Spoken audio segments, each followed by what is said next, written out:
Forex dealers ایسوسی ایشن نے ڈالر کی قیمت پر عائد کیپ ختم کرنے کا اعلان کر دیا۔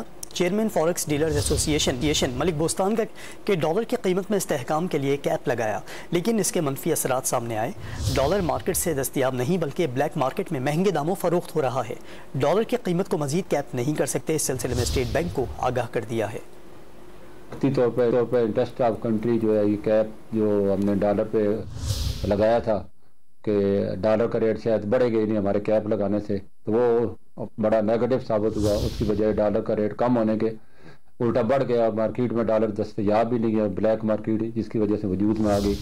جن لوگوں کو ڈالر کی ضرورت ہوتی تھی، انہوں نے سفر کرنا تھا ہیلتھ کے لیے، تعلیم کے لیے اور اپنے ضروریات جو زندگی کے لیے، جو کوئی باہر جا رہے ہوتے ہیں، تو وہ ان کو مل نہیں رہتا۔ تو کل سے انشاءاللہ تعالی ہم اس کو ہٹا دیں گے اور پہلے اسٹیٹ بینک سے تمام جو فورسز کا مقابلہ کرنا ہے بلیک مارکیٹ کا، وہ ہم کو بتانا ہے۔